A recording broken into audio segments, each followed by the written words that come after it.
এখন পর্যন্ত এশিয়ান কাপের বাছাই পর্বে বাংলাদেশের প্রাপ্তি হচ্ছে 2 পয়েন্ট, 2 ড্র। এর একটা ভারতের বিপক্ষে শিলংয়ে এবং আর একটা হংকং এর মাটিতে, হংকং এর বিপক্ষে। ইন্টারেস্টিং ব্যাপার হচ্ছে যে নিজেদের মাটিতে বাংলাদেশ কোনো পয়েন্ট পায়নি, সিঙ্গাপুরের কাছে হেরেছে 2-1 গোলের ব্যবধানে এবং হংকং এর বিপক্ষে বাংলাদেশ হেরেছে 4-3 গোলের ব্যবধানে। তবে নিশ্চিতভাবে এবারে এশিয়ান কাপের বাছাই পর্বে বাংলাদেশের সেরা প্রাপ্তি হতে পারে যদি বাংলাদেশ ঘরের মাটিতে ভারতের বিপক্ষে 22 বছর পরে জয় পায়। ইন্ডিয়ার বিপক্ষে বাংলাদেশের সবশেষ জয় এসছে 2003 সালে, 2003 সালের সাফ চ্যাম্পিয়নশিপে। এরপরের 22 বছরে আর কখনো বাংলাদেশ ইন্ডিয়াকে হারাতে পারেনি। ইনফ্যাক্ট জামাল ভুঁইয়া, সে তার ক্যারিয়ারে এত ম্যাচ খেলেছে, 92টা ম্যাচ খেলেছে, যার ভিতরে 6টা ম্যাচ খেলেছে ইন্ডিয়ার বিপক্ষে। জামাল ভুঁইয়া কখনো ইন্ডিয়ার এগেনস্টে জিততে পারেনি। ওভারঅল যদি হেড টু হেডের কথা বলি, এই দুই দল 1978 সাল থেকে এখন পর্যন্ত মুখোমুখি হয়েছে 29টা ম্যাচে। 13টা ম্যাচ ড্র হয়েছে, ইন্ডিয়া জিতেছে 13টা এবং বাংলাদেশ জয় পেয়েছে 3 ম্যাচে। তো এবার বাংলাদেশকে নিয়ে ভক্ত সমর্থকদের প্রত্যাশা অনেক। হামজা চৌধুরী রয়েছেন, সমিত সোম রয়েছেন, জায়ান আহমেদ রয়েছেন এবং সবাই বিশ্বাস করে যে 22 বছরের অপেক্ষার অবসান হবে এবং বাংলাদেশ এবার হারাবে ইন্ডিয়াকে।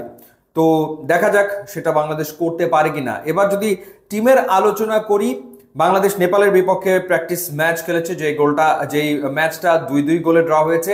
পক্ষান্তরে ইন্ডিয়া কিন্তু ভুটানের বিপক্ষে একটা ক্লোজ ডোর ম্যাচ খেলে এসছে একই দিনে এবং সেই ম্যাচে ইন্ডিয়া জিতেছে 6-1 গোলের ব্যবধানে। দুটো দলই এশিয়ান কাপের বাছাই পর্ব থেকে কাগজে কলমে তো ছিটকে পড়েছে এরই ভেতরে, কিন্তু এই ম্যাচটা দুই দলের জন্যই কিন্তু বাড়তি সম্মানের। It's more than a game এবং প্যাকড আপ স্টেডিয়ামে খেলা হবে। 6 মিনিটের ভেতরে এই ম্যাচের টিকিট বিক্রি হয়ে গেছে।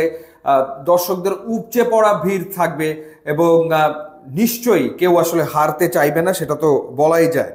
এবার যদি টিমের আলোচনা করি, আমরা নেপালের বিপক্ষে যেটা দেখেছি যে নেপাল আসলে অনেক বেশি ডিফেন্সিভ ফুটবল খেলেছে, বাংলাদেশের এগেনস্টে লো ব্লক করেছে এবং চমৎকারই করেছে তারা, যার কারণে বাংলাদেশ খুব বেশি গোল করতে পারেনি। এবং সেই ম্যাচের একাদশ থেকে হাভিয়ার কাবরেরা নিশ্চয়ই কিছু পরিবর্তন তো করবেন বটেই, যেমন শেখ মোরসালিনকে নেপালের বিপক্ষে খেলানো হয়নি, কিন্তু আমার মনে হয় যে ইন্ডিয়ার এগেনস্টে মোরসালিনকে খেলানোটা বেশ জরুরি। আমরা যেটা দেখেছি নেপালের বিপক্ষে যে ব্যাক ফোরে তপু বর্মন ছিলেন, তারেক কাজী ছিলেন, সাদ উদ্দিন ছিলেন, জায়ান আহমেদ ছিলেন। সো এই জায়গাটাতে সম্ভবত কোনো পরিবর্তন কোচ হাভিয়ার কাবরেরা মনে হয় আনবেন না। এবং গোলবারের নিচে মিতুল মার্মা, যদিও তিনি গোটা 6 গোল খেয়েছেন সবশেষ 3-4টা ম্যাচে, তারপরে মিতুল মার্মার ওপরেই আসলে কোচ আস্থা রাখতে পারেন। অপশন আর রয়েছে শ্রাবণ, কিন্তু মনে হয় মিতুল মার্মাই আসলে থাকবেন।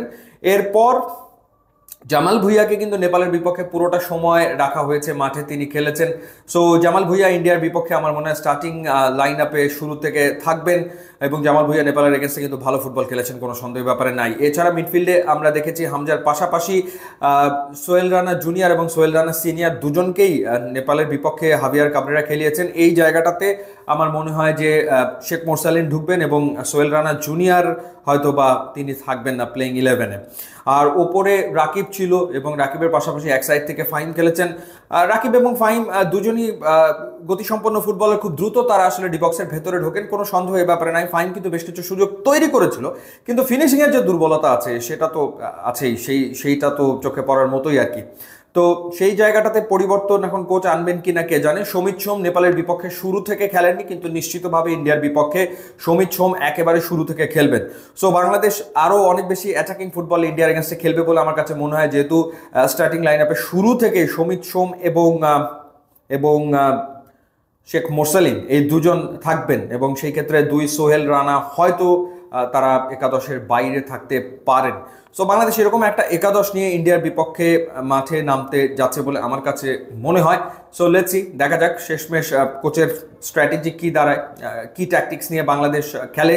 তো দুই দলই জেতার চেষ্টা করবে এবং ইন্ডিয়ার ক্ষেত্রে যে ব্যাপারটা ইম্পর্টেন্ট, তারা একজন প্লেয়ার যে ইন্ডিয়ার নাগরিকত্ব গ্রহণ করেছে, অস্ট্রেলিয়ার হয়ে একটা ম্যাচ খেলেছে, তার দিকে একটা বাড়তি ফোকাস তো নিশ্চিতভাবেই থাকবে। একটা ভালো ম্যাচ হওয়ার, তীব্র প্রতিদ্বন্দ্বিপূর্ণ ম্যাচ হওয়ার সম্ভাবনা রয়েছে। র্যাঙ্কিংয়ে যদিও ইন্ডিয়া 50 ধাপ ওপরে, বাট এই ম্যাচে বাংলাদেশ সমানে সমানে টক্কর দিয়ে জিতবে বলেই আমার বিশ্বাস। ইউটিউব এবং ইনস্টাগ্রাম লিঙ্ক দেওয়া আছে, আপনারা যোগ দিলে খুবই খুশি হব। And thanks for watching.